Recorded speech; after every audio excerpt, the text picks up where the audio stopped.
बात करने वाले हैं फ़ोटो इलेक्ट्रिक इफ़ेक्ट के बारे में। और फ़ोटो इलेक्ट्रिक इफ़ेक्ट के अंदर जितने भी ग्राफ हैं उनके बारे में हम डिस्कस करने वाले हैं। तो सबसे पहले एक चीज़ याद रखनी है कि फ़ोटो इलेक्ट्रिक इफ़ेक्ट के अंदर जितने भी ग्राफ बनेंगे वो हमेशा फ़ोटो करंट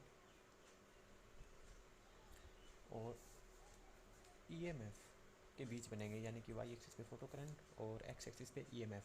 और इन ग्राफ में हमें कंसीडर क्या करना होता है, फ़ोटो करंट और ईएमएफ के अलावा जो होता है इस साइड स्टॉपिंग पोटेंशियल, जिसे हम रिप्रेजेंट करते हैं वी नोट से। तो फर्स्ट टाइप का ग्राफ है, इसमें हम इस ग्राफ के ऊपर इंटेंसिटी का इफ़ेक्ट देखेंगे कि इंटेंसिटी को चेंज करने पर क्या फ़र्क पड़ता है।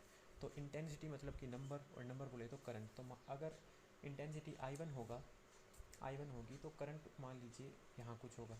और अगर इंटेंसिटी को हम इंक्रीज करते हैं I2, तो फ़ोटो इलेक्ट्रिक जो ये फ़ोटो करंट है ये यहाँ पे आएगा। लेकिन अब हमें करंट इस ग्राफ, इतना ग्राफ तो बना लिया, लेकिन हमें अब ये भी देखना है कि स्टॉपिंग पोटेंशियल के ऊपर इसका क्या इफेक्ट होगा। तो इंटेंसिटी का स्टॉपिंग पोटेंशियल पे कोई इफेक्ट नहीं होता, क्योंकि इंटेंसिटी है नंबर और स्टॉपिंग पोटेंशियल है एनर्जी, तो दोनों अलग अलग चीज़ है। तो मान लीजिए पहले अगर स्टॉपिंग इससे इसकी कोई पार्टिकुलर फ्रिक्वेंसी रही होगी, लेकिन इस इंटेंसिटी की लाइट को रोकने के लिए अगर वी नॉट स्टॉपिंग पोटेंशियल लग रहा था, तो जब इंटेंसिटी बढ़ाएंगे, नंबर बढ़ाएंगे, तो हम फ्रीक्वेंसी या एनर्जी नहीं बढ़ा रहे, नंबर बढ़ा रहे हैं, इंटेंसिटी बढ़ा रहे हैं, तो भी इसी स्टॉपिंग पोटेंशियल पे ये रुकेगी। तो अगर हम I3 भी अगर कर देते हैं तो भी वो यहीं पर आएगा। दूसरा इसका वेरिएशन हमें देखने को मिलता है, वही ग्राफ, दूसरा ग्राफ फ्रीक्वेंसी के साथ बनाएंगे तो भी वाई एक्सिस पे फोटो करंट होगा हमेशा फोटो इलेक्ट्रिक इफेक्ट में, और एक्स एक्सिस पे हमेशा ईएमएफ मतलब कि पोटेंशियल। तो यहाँ पर हम लेफ़्ट साइड में ये जीरो वाली लाइन, मतलब इससे इधर नेगेटिव, इससे इधर पॉजिटिव, तो इधर स्टॉपिंग पोटेंशियल ये माइनस होगा एक्चुअल में ये। तो अब देखते हैं हम फ्रीक्वेंसी का वेरिएशन। तो मान लीजिए पहले फ्रीक्वेंसी थी F1, ओके। यहाँ पर F1 फ्रीक्वेंसी की वजह से एक पार्टिकुलर F1 फ्रीक्वेंसी की वजह से कोई अल्टरनेट इसके एडजेसेंट एक इंटेंसिटी भी रही होगी, उसकी वजह से यहाँ पर मान लीजिए फोटो करंट आ रहा है कुछ ये। अब हम जैसे ही फ्रीक्वेंसी F2 करेंगे और यानी कि फ्रीक्वेंसी इंक्रीज करेंगे, तो फोटो करंट पे कोई इफेक्ट नहीं पड़ेगा, लेकिन स्टॉपिंग पोटेंशियल इंक्रीज हो जाएगा, क्योंकि हम फ्रीक्वेंसी को इंक्रीज कर रहे हैं, यानी कि एनर्जी इंक्रीज हो गई।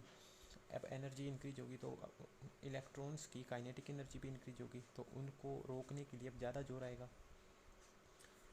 तो पहले F1 के एडजेसेंट अगर स्टॉपिंग पोटेंशियल था V1, तो अगर हम फ्रीक्वेंसी इंक्रीज करेंगे तो भी फोटो करंट तो उतना ही रहेगा, लेकिन यहाँ से हमें और ज़्यादा जोर लगाना पड़ेगा और ज़्यादा रिपल्शन क्रिएट करना पड़ेगा। तो यहाँ पर स्टॉपिंग पोटेंशियल हो जाएगा V2। अगर हम फ्रीक्वेंसी को फर्दर इंक्रीज करते हैं, F3 कर देते हैं हाईएस्ट, तो भी करंट तो उतना ही रहेगा, लेकिन ये और पीछे चला जाएगा।